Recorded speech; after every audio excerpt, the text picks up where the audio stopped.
ليلة الحادي عشر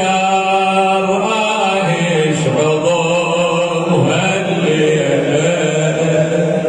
يا ليلة الحادي عشر اشعضوها الليلة من جابوا الماي وغدت ضجة بحريم العيلة يا ليلة الحادي عشر اشعضوها الليلة من جابوا الماي وغدت ضجة بحريم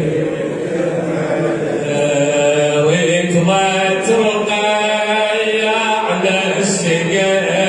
نادت رقيف يا سقا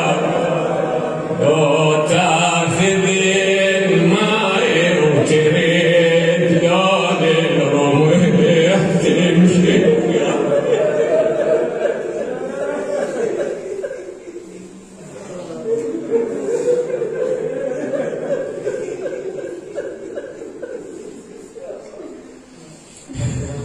لو تاخذ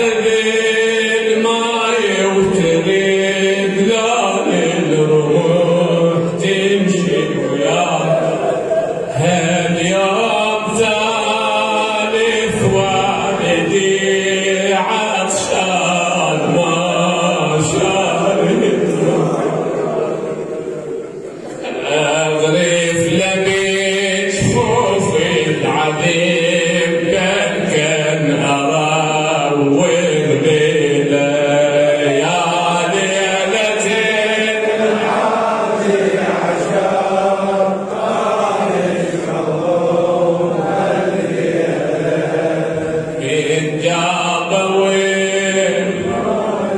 بدت ضجه بحريم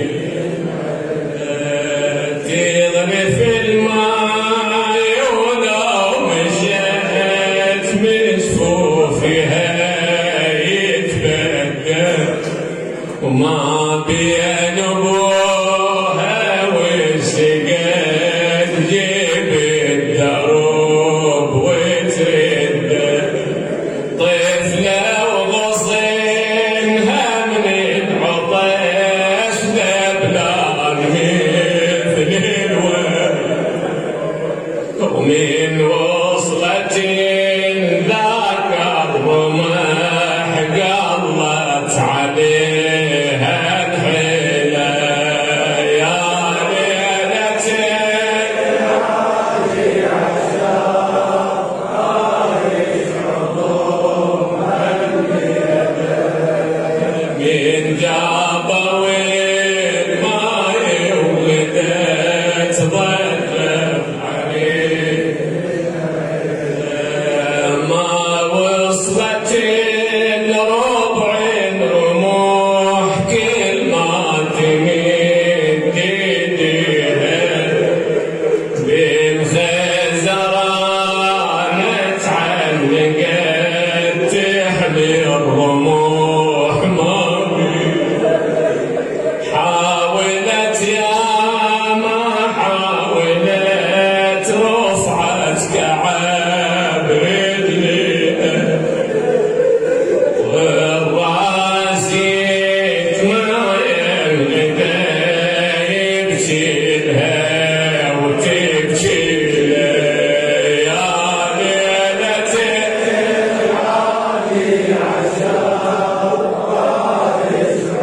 اشعضوها الليلة إن جابوا الماي وغدت ضجة يبكي على بجاه الرمح ظل ينحني ويتطول من شافها هاتها العنق قامت تقوم وتهوى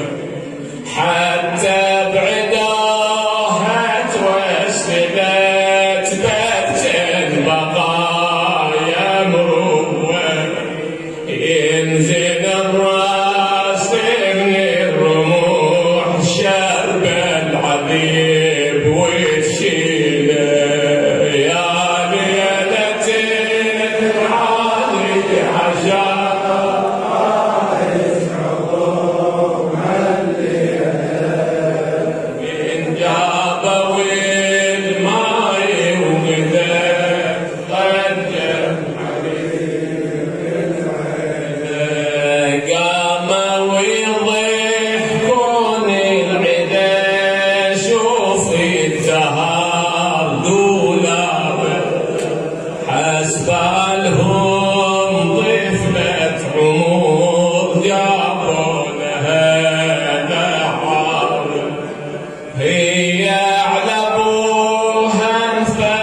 وتحين يا بابا ضيفك الشمات ضل يقص بالضوء صدر صغيره يا ليلتي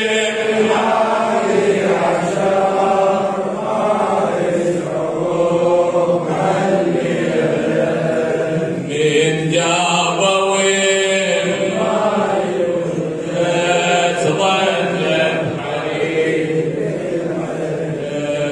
وقعت على راسي الرموح ودريت تشهد يمه لأن من ظلام المعركة تسمع نوايح يا حبايبنا هذا عمتي تردي علي يا عم انقضت رخصتي